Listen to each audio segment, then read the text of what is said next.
Algunos aspectos generales de la farmacología de los antibióticos. El título que aparece en su programa es un poco incompleto, me voy a referir específicamente a los antibióticos. Yo soy farmacólogo y pues he trabajado los últimos 35 años con antibióticos, y lo que quisiera compartir con ustedes es un poco la situación complicada en la elección de antibióticos para el manejo de la fase infecciosa. Ya han visto otros componentes del pie diabético, pero la parte infecciosa pues requiere el uso de fármacos antimicrobianos.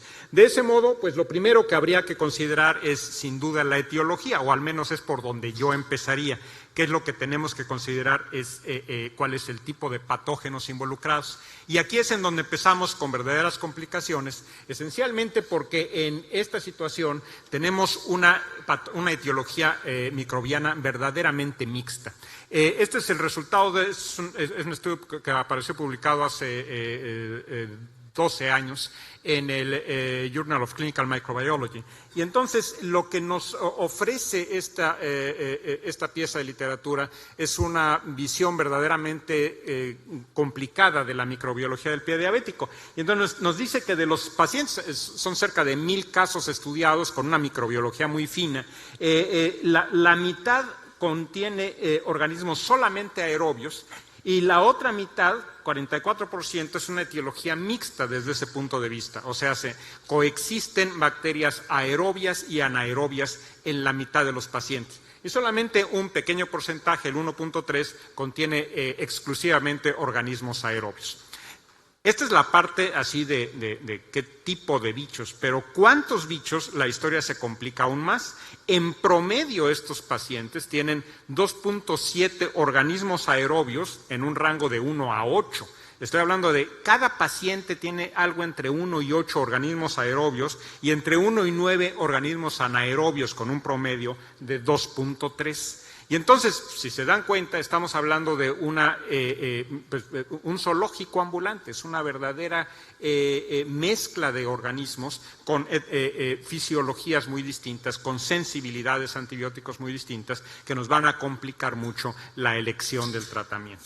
Los que predominan con todos son los gram positivos, desde luego, que son esencialmente Staphylococcus aureus, Staphylococcus coagulasa negativos, que son esencialmente los epidermidis, Streptococcus, Enterococos y de vez en cuando algunas de los Corynebacterium, desde luego no difterie, pero sí de los que conocemos como difteroides, bacterias gram positivas, pero de forma bacilar.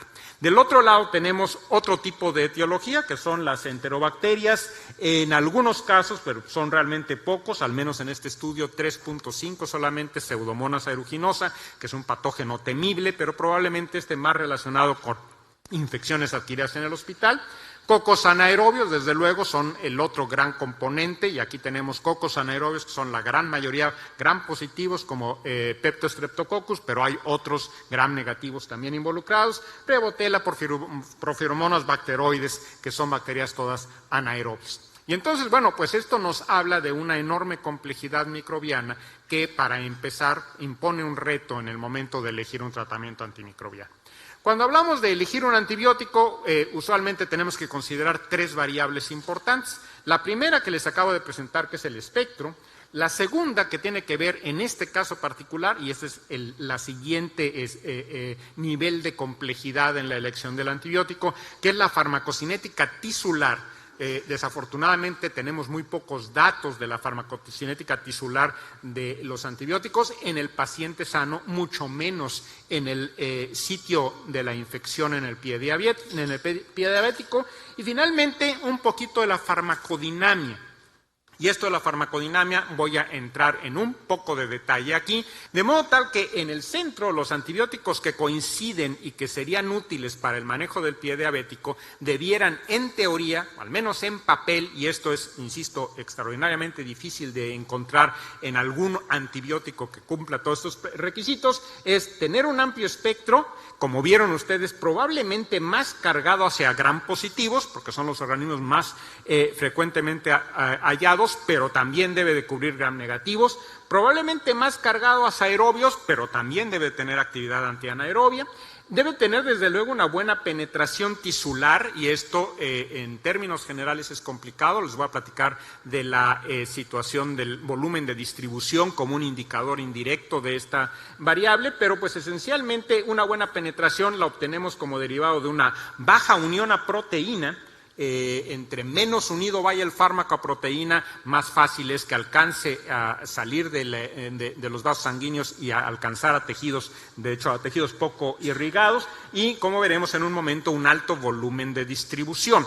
Y esta es la parte que probablemente sea más fácil de conseguir en la IPP de un antibiótico sin necesidad de tener los datos reales de concentración tisular. Y finalmente, cuando hablamos de farmacodinamia, probablemente el antibiótico ideal sea el antibiótico que llamamos dependiente del tiempo. Y les voy a presentar en un momento cuál es esta distinción rápida entre antibióticos dependientes de concentración y de tiempo. Y probablemente en este contexto el antibiótico dependiente del tiempo sea el mejor porque las concentraciones tisulares rara vez son altas en el paciente con pie diabético. Y entonces, si utilizamos antibióticos que dependan de concentraciones altas y estas no se alcanzan en la gran mayoría de los casos, pues vamos a tener desde el punto de vista farmacodinámico una enorme deficiencia, un grave problema para alcanzar esa meta. Empecemos entonces por el espectro y pues si esta es la lista de antibióticos más usados, desde luego no es una lista comprensiva, no son todos los antibióticos que existen, pero esta es la lista de antibióticos más usados en el manejo del pie diabético y empezamos por espectro simplemente por el lado de gram positivos y gram negativos. ¿Cómo está esta distribución? Bueno, pues los podemos ir moviendo hacia donde se inclina más un antibiótico que el otro. Las isoxazolidpenicilinas, que son el nombre complicado de la oxa, cloxa o dicloxacilina, las penicilinas estafilocóxicas, son claramente cargadas hacia el lado de los gram positivos. Las aminoyureidopenicilinas, o sea, desde la ampi o amoxicilina hasta la piperacilina, que tiene un lugar importante en el manejo del pie diabético, pues comparten, o sea, están justo a la mitad, son antibióticos de suficiente espectro para abarcar gram positivos y gram negativos por igual. Las cefalosporinas de primera generación están cargadas hacia el lado de los gram positivos, las de segunda generación hacia el lado de los gram negativos, las de tercera y cuarta generación, más o menos parejas. Ha llegado una nueva cefalosporina que podríamos considerar ya de quinta generación, la ceftarolina, que está dirigida específicamente a Staphylococcus aureus meticilino resistente, y esta pues pareciera estar más cargada hacia el lado de los gram positivos. Los carbapenems están también justo en medio, son antibióticos de muy amplio espectro.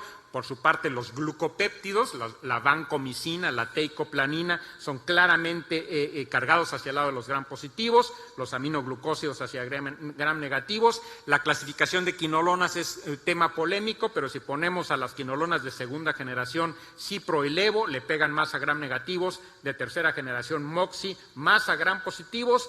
Tienen un poco de actividad contra los otros, pero no son predominantemente buenas para el otro grupo. Las tetraciclinas están justo a la mitad y las oxazolidinonas, de las cuales tenemos dos en el mercado mexicano, Linezolid y Tedizolid, están claramente cargados hacia el lado de los gram positivos. Esto es lo que tenemos y entonces si se dan cuenta de cuál es la situación aquí, si hablamos de una infección mixta en la cual coexisten bacterias gram positivas y gram negativas, pues obviamente los que están más o menos a la mitad o de alguna manera cubren ambos, pues nos permiten una cobertura en términos de espectro adecuada. Si se van sobre alguno de los que están muy cargados hacia uno de los lados, digamos cefalosporinas de primera, glucopéptidos, oxazolidinonas, lado de gram negativos, o aminoglucósidos, quinolonas de segunda, lado de gram negativos, pues vamos a tener que hacer combinaciones de antimicrobianos para poder tener una cobertura. Hagamos el mismo ejercicio, pero ahora con lo que hace aerobios y anaerobios. La gran mayoría de los antibióticos tienen una muy buena actividad contra las bacterias aerobias y son pocos los antibióticos que tienen una buena actividad antianaeróbica. Aquí desde luego no están puestos los dos antianaeróbicos por excelencia, que son metronidazol y clindamicina. y estos son fármacos que esencialmente lo que hacemos es los usamos como una garantía, un tapón para impedir que se nos fugue el anaerobio usando cualquiera de los antiaerobios que tenemos aquí. Pero bueno, los carbapenems, por ejemplo, ustedes ven en la literatura, imipenem, meropenem son famosos por tener una cobertura antianaerobia muy buena, no más que como veremos en un momento, eso es en medio de cultivo, in vitro.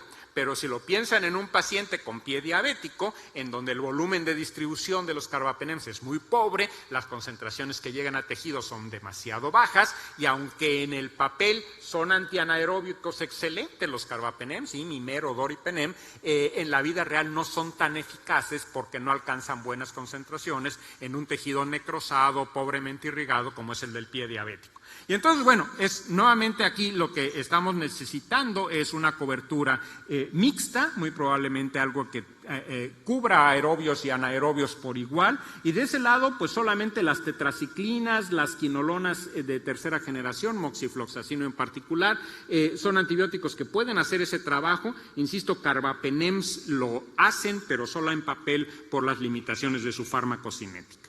Pasemos ahora al lado farmacológico de estos medicamentos y veamos el problema de la unión a proteína.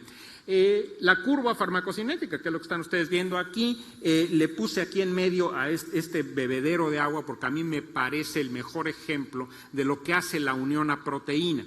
O sea, cuando ustedes dicen ¿cuánta agua hay aquí? Pues hay todo el agua que está en este garrafón, pero ¿cuánta agua está disponible para el animal que va a tomar de ese bebedero? Pues solamente la que está en el platito.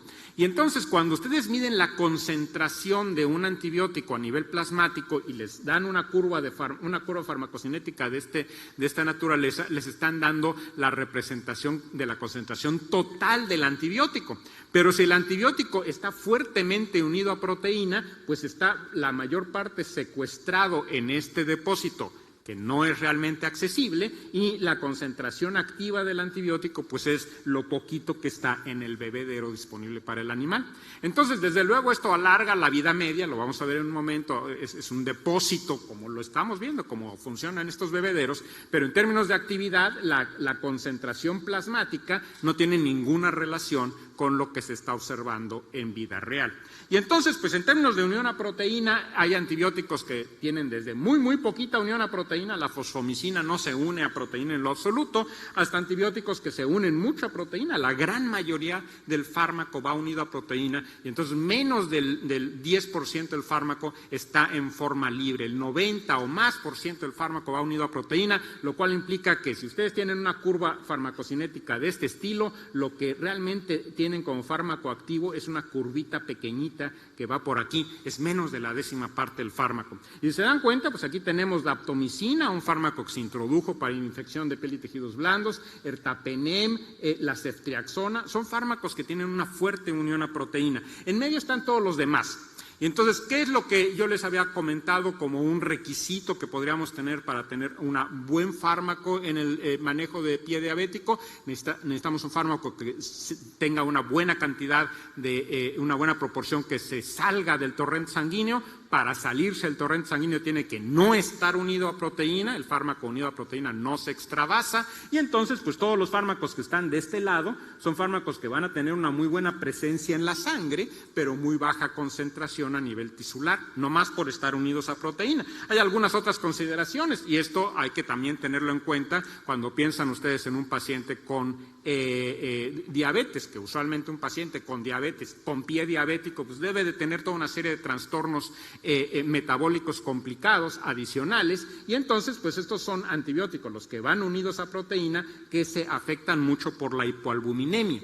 ¿Esto qué implica? Bueno, que si este circulito que ven ustedes aquí, anaranjado, el grande, pues es la proteína, los circulitos chiquitos son los antibióticos que van unidos a la proteína. Si disminuye la cantidad circulante de proteína, disminuye la cantidad circulante de albúmina, es la principal proteína a la que se unen los antibióticos, pues disminuye la vida media. ¿Por qué? Pues porque vamos a tener más fármaco libre, y la ventaja, digamos, es que se incrementan todas las fracciones libres del antibiótico. Y entonces, pues si considerábamos así que esta era la curva farmacocinética, digamos, de ceftriaxona, total. La libre iba a ser algo muy chiquitito porque la gran mayoría, el 96% del fármaco va unido a proteína, pero si su paciente tiene hipoalbuminemia, la concentración del antibiótico libre muy probablemente se incremente a 20, 30, 40%, lo cual es bueno porque vamos a tener más fracción libre, lo cual es malo porque se va a cortar la vida media, el fármaco se va a depurar más rápidamente y entonces la ceftriaxona, que tiene una vida media típica de 6 a 8 horas, se puede pasar una vida media de apenas 2 a 4 horas. Y entonces todos estos factores hay que tenerlos en cuenta pues, al prescribir antibióticos de cualquier naturaleza en cualquier paciente, pero en el paciente con pie diabético pues tenemos que tener particular atención a ese detalle. El volumen de distribución es uno de esos términos que están en todos los libros de texto y están en todas las monografías de fármacos, pero muy poco sabemos qué hacer con el volumen de distribución.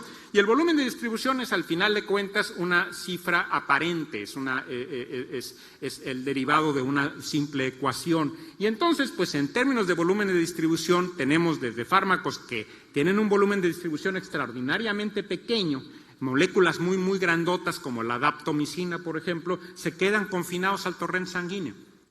Y entonces tienen volúmenes de distribución muy pequeños, esto está en litros por kilogramo, y entonces este es un antibiótico que tiene un volumen de distribución de 7 litros para un paciente de 70 kilos, que dice pues que la gran mayoría del fármaco se queda en la sangre y muy poco sale al torrente sanguíneo. Hasta fármacos que tienen volúmenes de distribución así fuera de la escala, la tigecyclina, tiene un volumen de distribución de 8.6 litros por kilogramo.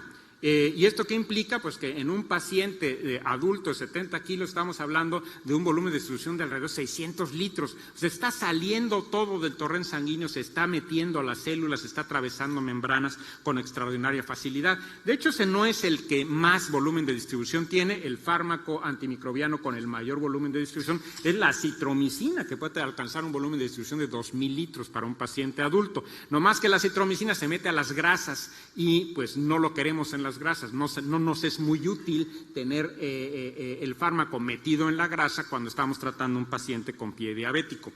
En medio están todos los demás. Si se dan cuenta, la gran mayoría de los antibióticos están en volúmenes de distribución pequeños. ¿Y qué nos dice un volumen de distribución pequeño? Pues que esencialmente el fármaco se mantiene bien en el torrente sanguíneo, alcanza buenas concentraciones en el torrente sanguíneo. Si se sale y alcanza el fluido extracelular de los tejidos bien irrigados. Pero, si se ponen a pensar en la situación de la lesión infectada en un paciente con pie diabético, ese no es el caso. O sea, no es un tejido bien irrigado, no es un tejido en el cual vayamos a tener buena oportunidad de que el antibiótico salga, atraviese la parte inflamada, la parte necrosada y llegue a donde está el sitio de la infección. Entonces, bueno, nosotros deberíamos de inclinarnos más hacia antibióticos de este otro lado, antibióticos de volúmenes de distribución grandes, pero las opciones no son muchas, si se dan cuenta. Y eso hace pues que la selección del antibiótico sea más complicada. Un detalle adicional es que cuando el volumen en el que se va a distribuir el fármaco se modifica, pues vamos a tener mucha afectación de los antibióticos que tienen volúmenes de distribución pequeños. Y entonces cualquier cosa que incremente el volumen en el que el antibiótico se va a distribuir, por ejemplo, pacientes que tienen pérdida de fluidos por sepsis, por quemaduras, sobrecarga local, el edema, por ejemplo, son situaciones que incrementan dramáticamente el volumen en el que se va a distribuir el fármaco. Y eso hace que estos fármacos pues se queden atrapados en esos sitios y alcancen menos aún concentraciones tisulares adecuadas. Los fármacos de este otro lado pues son fármacos que los conocemos por su muy buena actividad contra los patógenos intracelulares, se meten en las células, alcanzan buena concentración intracelular y son muy probablemente la mejor elección, con la excepción de la acitromicina, insisto, porque se va a la grasa, son la mejor elección para las situaciones en donde no tenemos un tejido bien irrigado y donde no esperamos que el fluido que salga de la sangre pues arrastre antibióticos a buenas concentraciones. Sin embargo, pues podemos ver aquí que además de la acitromicina, la claritromicina, este par de quinolonas, cipro y moxifloxacino, tienen un buen volumen de distribución, menor que el levo, que son antibióticos que, como verán en un momento, se han contemplado y se han usado en el manejo de las infecciones, de la parte infecciosa del pie diabético. En términos de farmacodinámica, ¿qué tenemos? Bueno, pues tenemos, como les decía, los antibióticos dependientes del tiempo. No voy a entrar en los detalles de qué quiero decir con esto, simplemente es que lo crucial aquí es que hay que mantener la concentración plasmática o tisular del antibiótico por arriba de la concentración inhibitoria mínima por lo más del tiempo posible entre una dosis y otra. Y eso pues nos pone a los beta-lactámicos, a los macrólidos, a las lincosamidas, aquí entra la clindamicina y al linezolid, esta oxazolidinona, como fármacos dependientes del tiempo. Estos serían los fármacos ideales para tratar una situación en donde no se alcanzan buenas concentraciones tisulares. Una categoría intermedia son los que ya llamamos dependientes de la concentración, pero en donde el factor farmacodinámico que más predice la actividad o el éxito terapéutico es el cociente entre área bajo la curva y concentración inhibitoria mínima. Y esas son las fluoroquinolonas, los glucopéptidos, aquí están los azálidos, que son esencialmente la citromicina nuevamente, y las tetraciclinas. Puse en cursivas aminoglucósidos y daptomicina porque estos se comportan más bien como fármacos dramáticamente dependientes de concentración, en donde el principal factor predictivo es la concentración máxima plasmática o tisular. Y estos, pues entonces aquí sí son aminoglucósidos, daptomicina, y estos dos, glucopéptidos y fluoroquinolonas, pertenecen más a este grupo, aunque en algunas situaciones se comportan como fármacos dramáticamente dependientes de concentración. Si ustedes van a elegir un fármaco para tratar pie diabético, insisto, lo ideal sería irse a este lado, y en ausencia de una buena elección aquí, los que siguen serían estos, los que definitivamente van a tener pocas posibilidades de éxito van a ser los aminoglucósidos y la daptomicina. La Infectious Diseases Society of America publicó en 2012, y esta es la última guía publicada por esta, que es probablemente la más importante fuente de información de este tipo de lineamientos en los Estados Unidos para el manejo del pie diabético. El artículo está en libre acceso, no hay restricciones ya para bajarlo de internet, que nos dice en términos muy rápidos. Bueno, pues esta es una tabla que nos presenta simple y llanamente los fármacos que se compararon, aquí nos lo dice, que se compararon en la última revisión, que es de 2004 a 2012 en que se publicó. Y entonces estas son algunas de las concentraciones, de las comparaciones de fármacos que se hicieron, la gran mayoría con el objetivo de ya sea lanzar un fármaco nuevo o lanzar una nueva indicación de un fármaco viejo.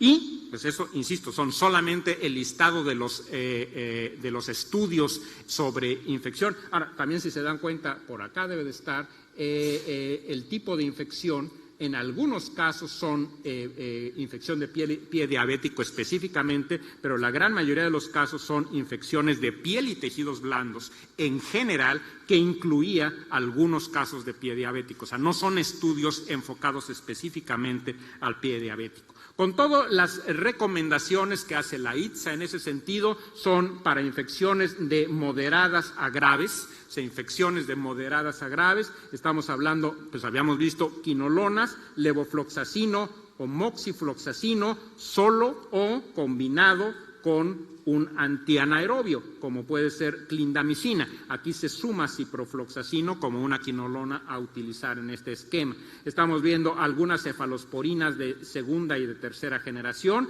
carbapenems como el ertapenem o el imipenem, la tigesiclina, que en ese momento estaba muy recientemente ingresada al mercado y que hasta ese momento parecía muy prometedora. Lo que hemos ido aprendiendo de la tigesiclina es que tiene bastantes limitaciones, es un fármaco con extraordinario volumen de distribución, con un espectro verdaderamente amplio que incluye anaerobios, pero pues al final de cuentas no resultó ser tan bueno como prometía esta tetraciclina de tercera generación. Cuando están ustedes temiendo particularmente una infección por estafilococo meticilino resistente, entonces hay que inclinarse hacia ese lado. Con linezolid, todavía no surgía el tedizolid, pero probablemente también lo podamos considerar. Daptomicina, que es un lipopéptido específico para gram positivos, y desde luego la vieja vancomicina, el viejo glucopéptido como tratamiento base, si estamos hablando de estafilococo meticilino resistente solamente. Y si subimos un poco y nos vamos a otra etiología, desde luego en el caso de que la infección esté causada por Pseudomonas aeruginosa, el fármaco más estudiado es la combinación piperacilina tazobactam, y si ustedes tienen estafilococos meticilinos resistentes combinados con algún gram negativo o con anaerobios obligados, pues ahí ya vamos a tener nuevamente pues, la necesidad de combinar vancomicina por el estafilococo con una cefalosporina, piperacilina tazobactam o un carbapenem para tener una adecuada cobertura. Y entonces, pues esto es lo que nos dice, insisto, la ITSA de 2012. En abril de este año, la NICE, o sea, el lado inglés, saca sus propias recomendaciones. Esto más que recomendaciones es una revisión de la evidencia y nos dice qué es lo que hasta ese momento la NICE ha identificado como esquemas de tratamiento y los resultados, los desenlaces de los estudios publicados. Si ustedes revisan este documento, que también está libremente publicado, van a encontrar las comparaciones distintas que se han hecho. Piperacilina tazobactam se le trató de dar mucho énfasis en el manejo de piel y tejidos blandos, se comparó con ticarcilina clavulanato, con ampicilina sulbactam, con ertapenem, con imipenem. Algo similar sucedió con tigesiclina, con ertapenem, con vancomicina. Insisto, son varios tipos de estudios comparativos de cefoxitina con ceftizoxima o de cefoxitina con ampicilina sulbactam, de ceftriaxona, tercera generación, con cefazolina, primera generación, de moxifloxacino con un tratamiento secuencial de piperacilina tazobactam parenteral para luego pasar al paciente externo con amoxicilina clavulanato oral o manejado todo el tiempo con amoxicilina clavulanato, primero parenteral y luego oral. Y finalmente ofloxacino, una vieja quinolona, pues también con combinaciones de penicilinas con inhibidores de beta-lactamasa. Y lo que nos dice la evidencia en general, o sea, todos estos estudios que están ustedes viendo en pantalla, es que los resultados son iguales. O sea, al final de cuentas, lo que elijan de este lado, el desenlace clínico es igual a lo que encuentren del otro. La gran mayoría de estos estudios, hay que reconocerlo, son estudios diseñados para demostrar no inferioridad, no para demostrar superioridad de uno o del otro, y lo que demostraron es no inferioridad de la opción nueva. El asterisco para tigesiclina y el asterisco para moxifloxacino nos dicen que son igualmente efectivos que el comparador, pero en ambos casos, tigesiclina y moxifloxacino tuvieron mayor incidencia de efectos adversos, lo cual es de esperarse. O sea, comparar tigesiclina con un beta-lactámico, moxifloxacino, con piperacilina, pues obviamente hay muchos más efectos adversos con las quinolonas y con estas tetraciclinas. Esta misma revisión de la evidencia nos pone otros ejemplos adicionales: clindamicina con cefalexina, linezolid,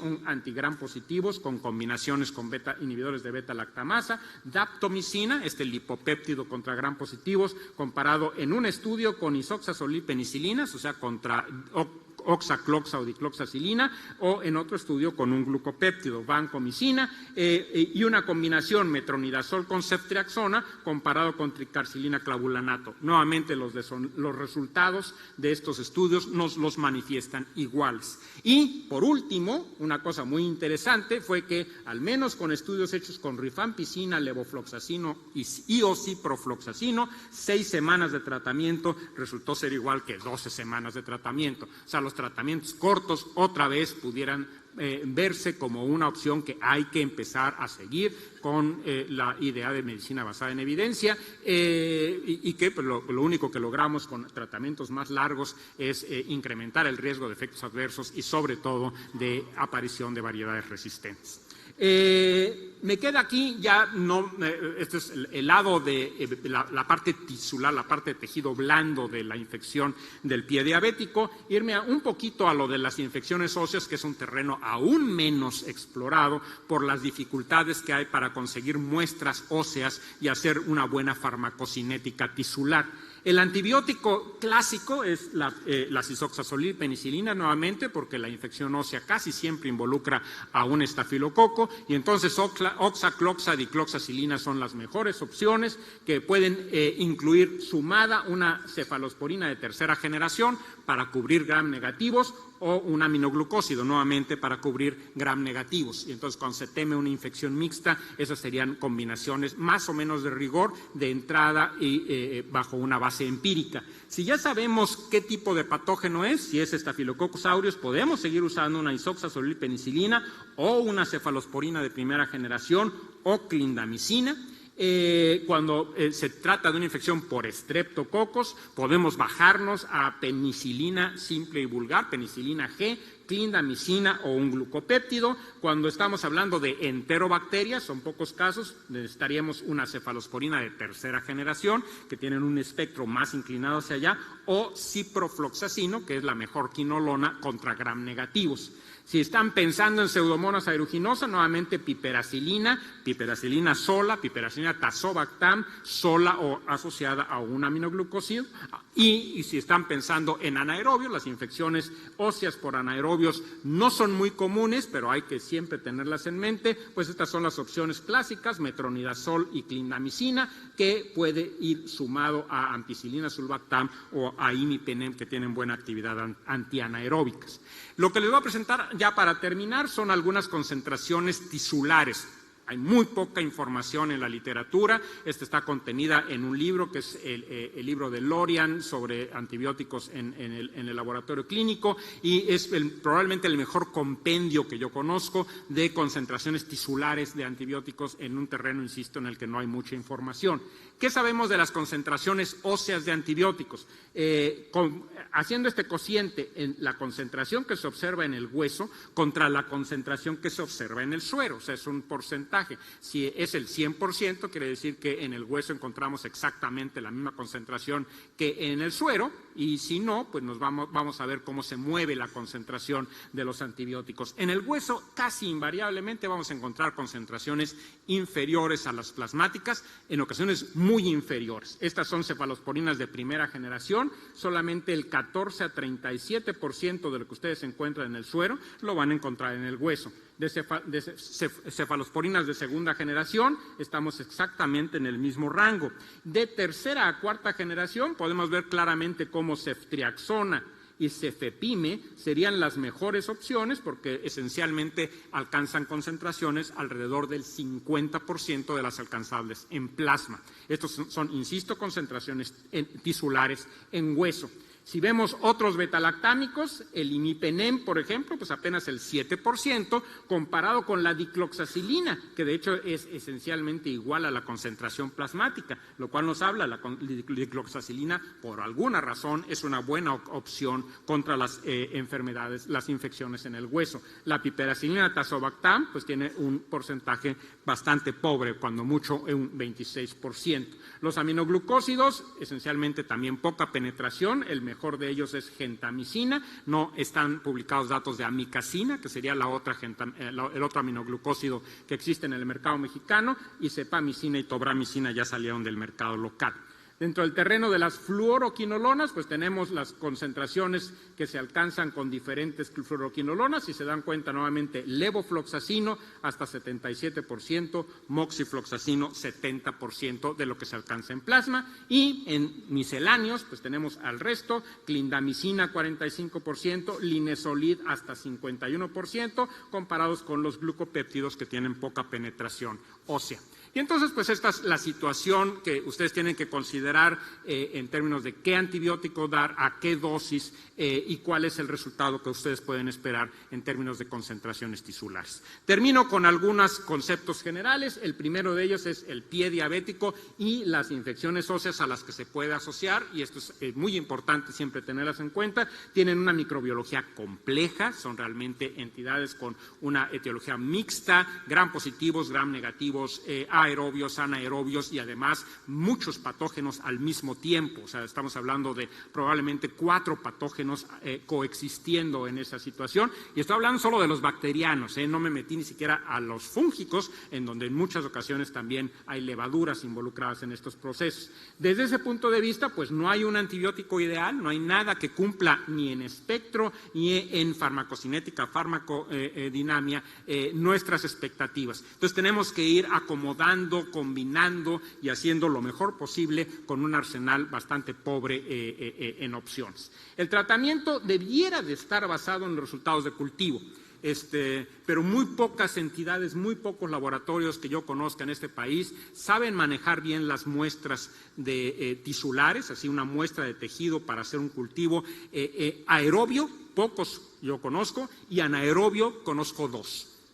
Entonces, conocer realmente cuál es la etiología a partir de cultivo en este país, al menos, es algo más bien perteneciente al terreno de la ilusión. No tenemos las herramientas necesarias para hacer un buen diagnóstico microbiológico en el laboratorio. Si en sus centros tienen un laboratorio de microbiología bien equipado y que tenga las capacidades para hacer esto, felicidades, pero insisto, creo que esto es muchísimo más la excepción que la regla.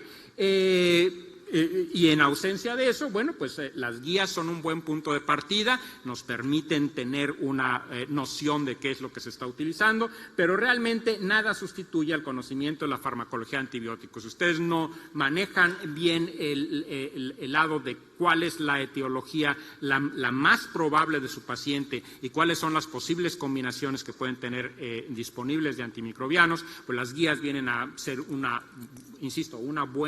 buen punto de partida, una buena herramienta para poder elegir o despejar algunas de las posibilidades, pero no va a contestarles las necesidades para su paciente en lo individual. Con eso termino, les agradezco mucho su atención.